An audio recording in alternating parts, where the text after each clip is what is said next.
తాకట్లో ఉన్న మీ బంగారాన్ని విడిపించి ఆ రోజు ఆన్లైన్ రేటుకి కొంటాం. Sharma gold company. నమస్కారం, వెల్కమ్ టు సుమన్ టీవీ. నేను గీతాంజలి. శ్రీమాత్రి నమః. ప్రస్తుతం మనం శ్రీ శ్రీ శ్రీ ఆనంద శివకామేశ్వరి సన్నిధానంలో ఉన్నామండి. అమ్మవారు ఎంత దివ్యంగా ఉంటారో ఇక్కడ మీకు విజువల్స్లో చూపిస్తాను చూడండి. ఈ ఆశ్రమంలో ఎక్కడ కూర్చున్నా సరే అడుగడుగున మనకు అమ్మ దర్శనమే అన్నట్టుగా ఉంటుంది. ముందుగా శివయ్యని అలా దర్శనం చేసుకుని ముందుకు వస్తే గణపతి కార్తికేయుల నుంచి అలా అమ్మలు చూడొచ్చు. అలాగే గురుదేవులను కూడా మనం దర్శనం చేసుకోవచ్చు. ప్రస్తుతం మనతో పాటు ఉన్నారు మాతాజీ. వారి గురించి ప్రత్యేకంగా చెప్పాలా, చూడగానే అమ్మవారి రూపంలాగా కనిపిస్తారు. మాట్లాడే తీరు మనకి ఎన్నో తెలియని విషయాలు, సనాతనంలో ఉన్నటువంటి గొప్ప విషయాలని చాలా సరళంగా మనందరికీ అర్థమయ్యేలాగా చెబుతూ ఉన్నారు. ప్రత్యేకించి అమ్మవారి ఉపాసన, అమ్మవారి ఆరాధన ఎలా చేయాలి, ఈ శ్రావణ మాసంలో విశేషంగా ఎలా ఉంటుందనే విషయాలు మనం తెలుసుకుంటూ ఉన్నాము. అందులో భాగంగా ఇవాళ మనకి ఎన్నో సందేహాలు ఉన్నాయి, అవి కూడా నివృత్తి చేసుకుందాము.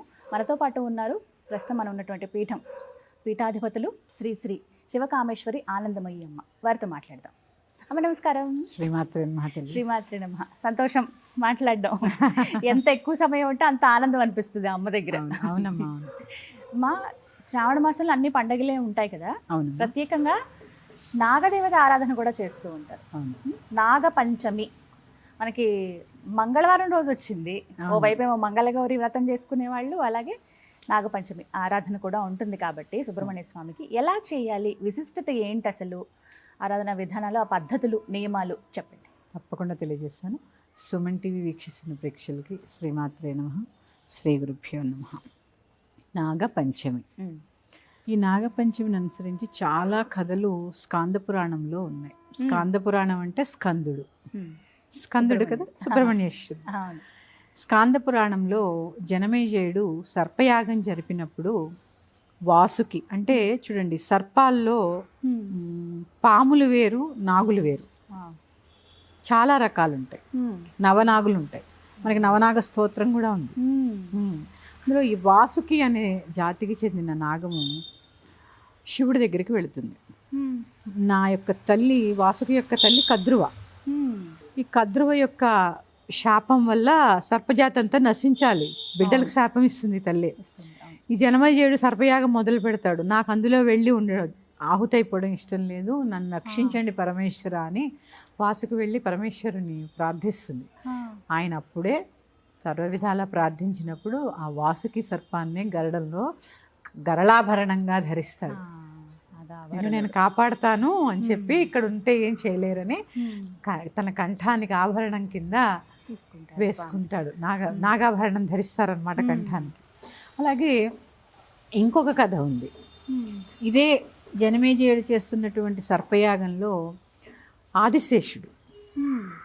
ఆదిశేషుడు విష్ణుమూర్తి దగ్గరికి వెళ్ళి మొరబెట్టుకుంటాడు. నేను కూడా సర్పయాగంలో పడి వెళ్ళిపోతాను, నాకు ఉండాలనుంది. చూడండి అమ్మా, ఇక్కడ ఒక సందర్భంగా ఒకటి చెప్పాలి. భుజంగానికి కోపం ఎక్కువ. భుజంగము అంటే సర్పం. పక్షికి ఆకలి ఎక్కువ. తర్వాత చేప కూడా ఎప్పుడూ చూడండి తింటూనే ఉంటుంది. పక్షి కూడా ఎప్పుడు తింటూనే ఉంటుంది. వాడికి చూడండి, ఎప్పుడైనా మీరు పక్షిని ముట్టుకుంటే ఆ డొక్కల దగ్గర వెచ్చగా ఉంటుంది. ఎందుకంటే జీర్ణశక్తి, అగ్ని లోపల. అన్ని పంచభూతాత్మకమైన శరీరాలే కదా, ఎప్పుడూ అరుగుతూనే తింటూనే ఉంటుంది, పగలు రాత్రి భేదం లేకుండా. కానీ మనిషికి అన్నీ ఎక్కువే. ఇటు కోపం ఎక్కువ, ఇటు ఆకలి ఎక్కువ, ఇటు ఆశ ఎక్కువ, అన్నీ ఎక్కువే. అప్పుడు ఈ ఆదిశేషుడు ఏం చేశారట, విష్ణుమూర్తి దగ్గరికి వెళ్ళి, నేను భుజంగానికి కోపం ఎక్కువ అని చెప్పాను కదా, అవును, విషప్రయోగం చేసే శక్తి వాళ్ళకు ఉంటుంది. విషప్రయోగం చేసి ఒక మనిషిని హరించేటటువంటి శక్తి నాకు వద్దు, 10 మందికి ఉపయోగపడాలి తప్ప నాకున్నటువంటి ప్రత్యేకత 10 మందిని చంపేసేలా ఉండకూడదు, నాకు ఆహారం అవ్వకూడదు అని చెప్పి వేడుకుంటే ఆయన ఆసనం కింద, దాన్ని ఏమంటారు, శేషతల్ప సాయి కదా, పాన్పు కింద ఆదిశేషుణ్ణి వేసుకుని రక్ష కల్పిస్తారు. ఇందు మూలంగా ఇవి జరిగింది నాగపంచమి రోజుని అని చెబుతారు. కాబట్టి నాగపంచమి ప్రత్యేకత. ఎవరైతే ఆ రోజు ఈ సర్పాలకి పూజ చేస్తారో వాళ్ళు ఎటువంటి నాగదోషాన్నైనా కూడా పరిహారం చేసుకునేటటువంటి శక్తిని పొందుతారు. నాగదోషాల్లో కూడా చాలా ఉంటాయి. కాలసర్పదోషం నుంచి మొదలుపెట్టి సర్పదోషము, మహాకాల సర్పదోషము, కాలసర్పదోషంలో కూడా 2-3 ఉంటాయి. తర్వాత తీసుకుంటే రాహుదోషము, కేతు దోషము, ఇవన్నీ కూడా సర్పదోషాలే. రాహుకి ఏముంటుంది, శరీరం ఉంటుంది, తలపాము. కేతువుకి తల ఉంటుంది, శరీరం అంతా పాము. పాములా ఉంటుంది. ఇక్కడ పాము అని చెప్పడంలో అర్థం ఏంటి తెలుసా అమ్మ? మన పూర్వీకులు కూడా ఎప్పుడైనా స్వప్నంలో కనిపిస్తే నాగుల్లాగే కనిపిస్తారట. మీ పితృదోషం ఉంటే కూడా దాన్ని ఏమంటారు, నాగార్చన చేస్తే కూడా మనకి తొందరగా ఉపశమనం కలుగుతుంది. ఇప్పుడు మీరు ఎలాగో అంటే కళ్ళలో కనిపిస్తారని అన్నారు కాబట్టి కొంతమందికి ఏంటంటే వెంటాడినట్లుగా, అమ్ము భయపడుతూ అంటే తరుగుతున్నట్లుగా కొంచెం కొంతమందికి వస్తుంది. అలా వాటికి నిదర్శనం ఏంటమ్మా? తరుముతున్నట్టు, సర్పం తరుముతున్నట్టు కలొస్తే చాలా మంచిది. మంచిది. కాటు వేసి రక్తం వచ్చినట్టు కనిపిస్తే కూడా చాలా మంచిది అనేవారు. అంటే ఇవి నా పెద్దలు చెప్పినవే, నేనేదో సొంతగా చెప్పినవి కాదు, మా పూర్వీకులు చెప్పినవి. భయపడతారు చాలా మంది, ఏం చెడు జరుగుతుంది. సర్పం కాటు వేసినట్టు కలొస్తే అప్పటిదాకా ఉన్న దోషాలన్నీ పోయినట్టేట కలలో. సర్పదోషాల్లో చాలా ఉన్నాయమ్మా. ఈ సర్పదోషాలకు చాలా భయపడుతూ ఉంటారు.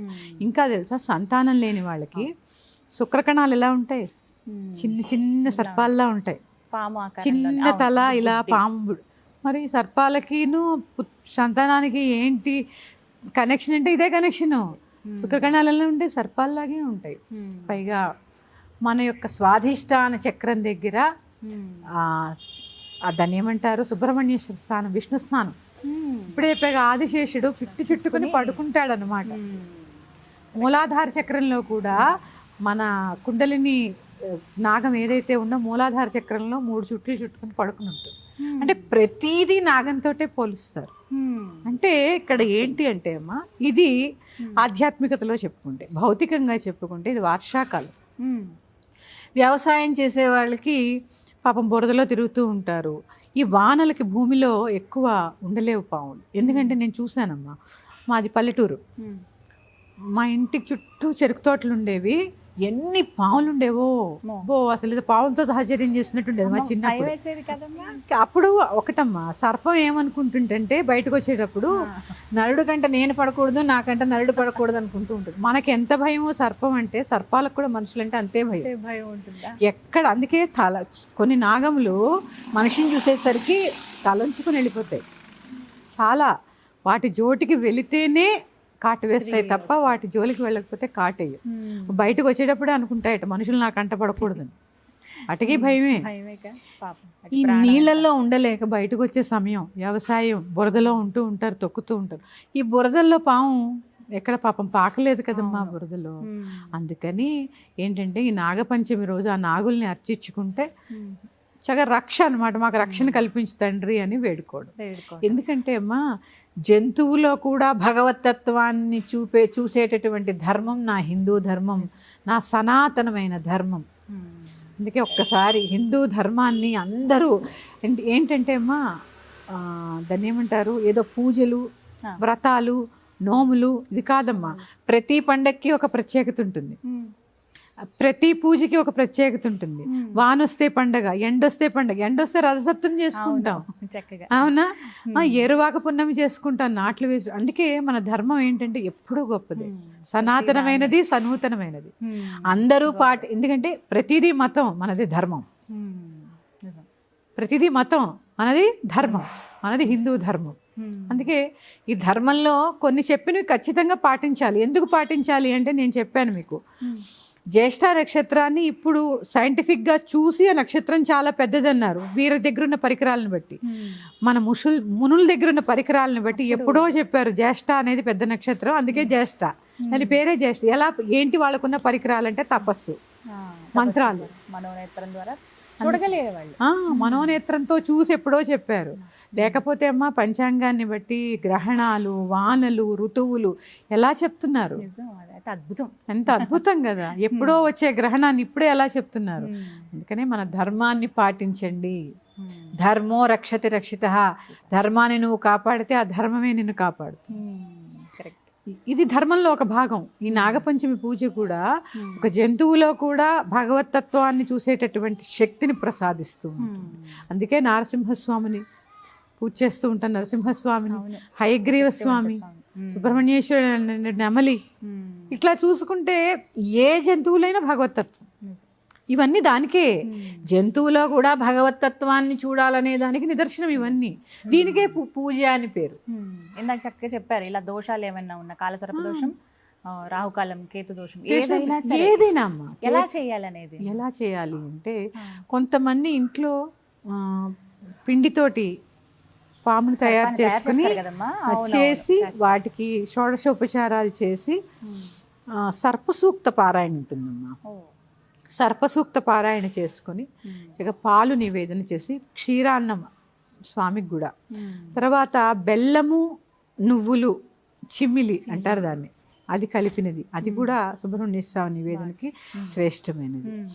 అలాగే ఎక్కడైనా మీకు దగ్గరలో జంట నాగులు ఉంటాయి కదా, ఇట్లా ఉండి ఉంటాయి బంధనం వేసుకునేవి, వాటికి శుభ్రంగా ముందు కడిగి తర్వాత పాలు పోసి అలా వదిలేయకుండా మళ్ళీ శుభ్రంగా కడిగి పసుపు రాసి బొట్టు పెట్టి దీపారాధన చేసి ఈ నివేదన చేయండి. ఇది చేస్తే ఎటువంటి సర్పదోషములైనా కూడా తొలగిపోతాయి. దీనికి ఏవి వేలల్లో ఖర్చు ఉండదు, పైగా మంగళవారం వచ్చింది ఇంకా శ్రేష్టం. చాలా విశేషమైన రోజు. ఇంకా చెప్పాలి అంటే అమ్మ, ఆ రోజు అంటే మా పూర్వీకులు చెప్పింది, తరిగిన కూర తినరు, చాకుతో ఇట్లా కోసినవి కరెక్ట్ తినరు. చిన్న సందేహం అమ్మా, అంటే ఈ సాంప్రదాయం మనం ఎక్కడ చూస్తామంటే నాగుల చవితికి ఎప్పుడైతే కార్తీక మాసంలో వస్తుందో మనం అప్పుడు కూడా చూస్తాం కదా, రెండు ఒకటేనా? అప్పుడు వచ్చే నాగుల చవితి, ఇప్పుడు చూసే నాగుల అంటే ప్రాంతాల వారీగా ఉన్న అలవాట్లు. తెలంగాణ చుట్టుపక్కల ప్రాంతాల్లో నాగుల పంచమి చేసుకుంటారు, వస్తారమ్మా. మా ఇప్పుడు ఆంధ్రాలో తీసుకుంటే నాగుల చవితి చేసుకుంటారు. మనకి ఈరోజు అంటే మనకంటే ఆంధ్రాలో ఈరోజు గరుడ పంచమి చేస్తారు, గరుడ పంచమి చేస్తారు, గరుడ పంచమి చేస్తారు ఆ రోజు. అంటే ఇక్కడ అదేనమ్మా, ప్రాంతాన్ని బట్టి ఆచారాలు, ప్రాంతాన్ని బట్టి అలవాట్లు, అంతే. ఏదైనా పూజే, అక్కడైనా నాగ పూజ, ఇక్కడైనా. ఇంకో విషయం ఉందమ్మా, ఇందాక మీకు 2 కథలు చెప్పాను.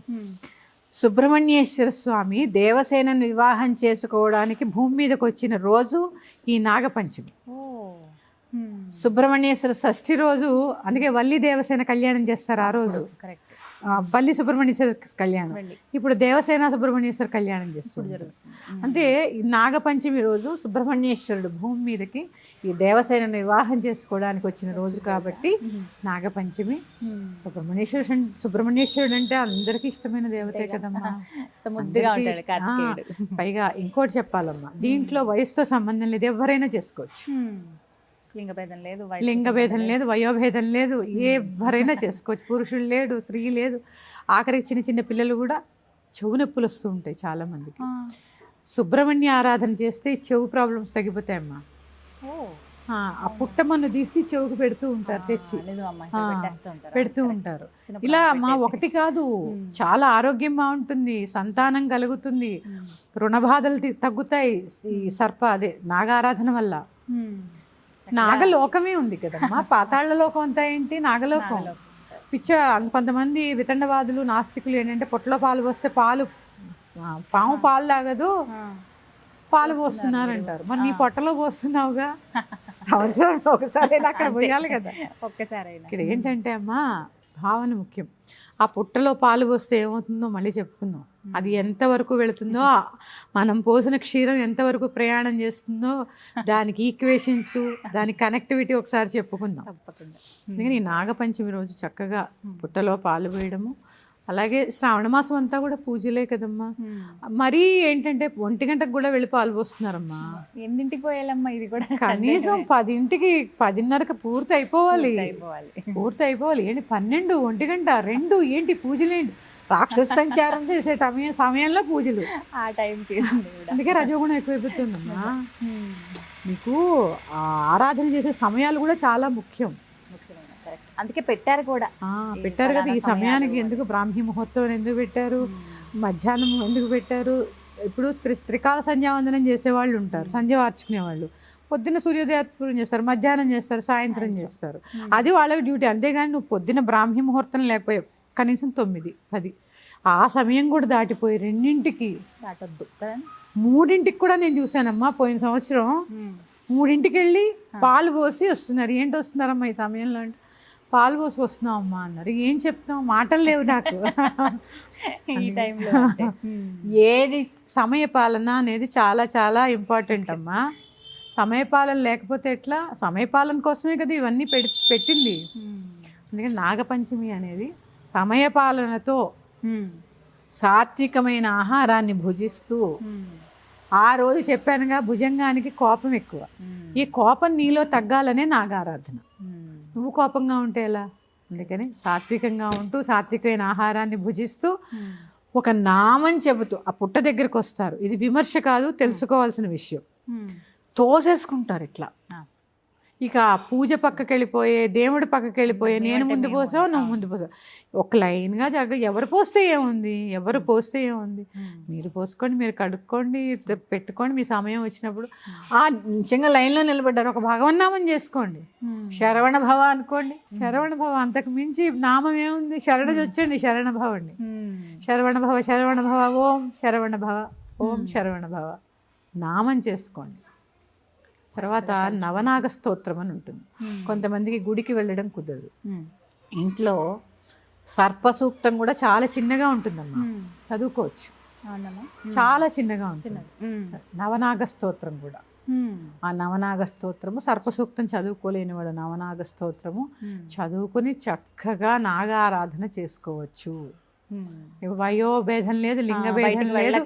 ఆ రోజు పిండితోటి ఒక నాగుని తయారు చేసుకుని, ఆ నాగుని ఏం చేయాలమ్మా తర్వాత? మరి తర్వాత పాలు పోసినప్పుడే కరిగిపోతుందమ్మా అది. పొట్లో మట్టిలో కలిపేచ్చువి, అలా పుట్ట దగ్గరికి వెళ్తాం అన్నప్పుడే తయారు చేసుకుంటే మంచిది అంతే. చిమ్మిలి నైవేద్యము, క్షీరాన్నం నైవేద్యం. అందుకని ఎటువంటి సర్పదోషాలనైనా కూడా, పైగా ఇంకోటి, ఈ నాగుల చవితికి పూజ చేస్తే నాగపంచమికి మళ్ళీ నాగపంచమి వచ్చేదాకా ప్రొటెక్షన్. చెప్పా కదా, నాకంట నువ్వు పడకు, నీకంట నేను పడద్దు. అంతే. ఇలాంటి భయాలు ఏమైనా ఉన్నాయని అనుకుంటే కనుక పాములు కల్లోకి రావడం తగ్గుతాయి, చెవు నొప్పి తగ్గుతుంది, కంటి చూపు మెరుగుపడుతుంది. అలాగే ఈ నాభి కేంద్రం కదా, స్వాధిష్టాన చక్రం దగ్గరే ఆదిశేషుడు ఉంటాడు. ఇలాంటి బాధలు కూడా పోతాయి. సంతానం కావాలన్నా, వివాహం కావాలన్నా కూడా ఆయన యొక్క సుబ్రహ్మణ్యేశ్వరుడు యొక్క అనుగ్రహం చాలా అవసరము. రుణ బాధలు తీరాలన్నా కూడా ఆయన అనుగ్రహమే అవసరము. అందుకని చక్కగా చేసుకోండి, తరించండి. శ్రీమాత్రే నమః. స్వస్తి.